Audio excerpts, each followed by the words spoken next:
you been? It's been a while since as long as we waited for you talking to the team after the game about the performance. We was talking. That exhibition of basketball was unacceptable. I want to apologize to our fans, to everybody, the way we played tonight, and that's just the effort, the competitive spirit wasn't there. That team came out and played like it was a championship game, and we played like it was the middle of the season game. And again, it's not acceptable. So, bottom line. Sorry, but why? Why do you think?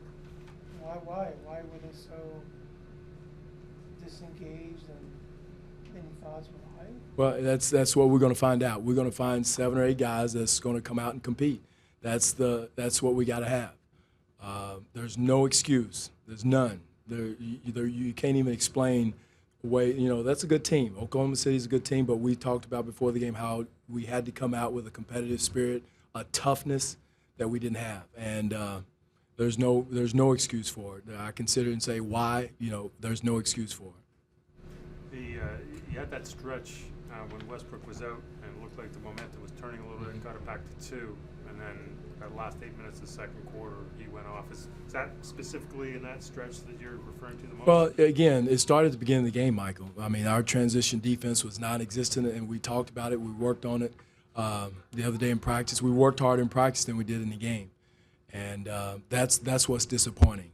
And somehow, some way, myself and the staff, we've got to find a competitive edge before, we're going to wait for the playoffs to get here and say, okay, we're going through. No, it starts now.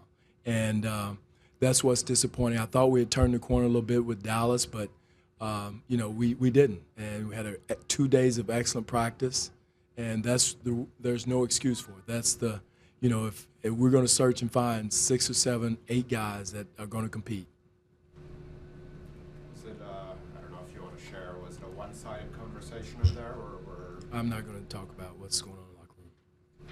And can you comment on Westbrook and he seemed to be able to pick you guys apart? He was a one-man wrecking crew.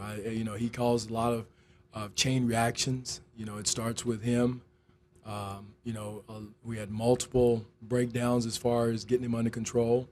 And he's a great player, but yet and still there's things of focus and things we didn't do that could kind of slow that down, and we didn't do it. Were you disappointed with your team's adherence to a game plan in terms of executing different coverages, et cetera? It wasn't that. It was more the competitive spirit, the type of fight that you got to have, the level that they were playing at compared to the level, and that's on myself and the coaching staff to make sure we find 7 or 8 guys that are going to play at that level.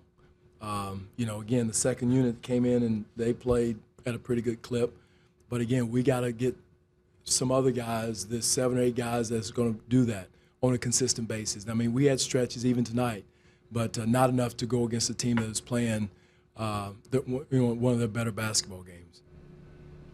Thank you. All right,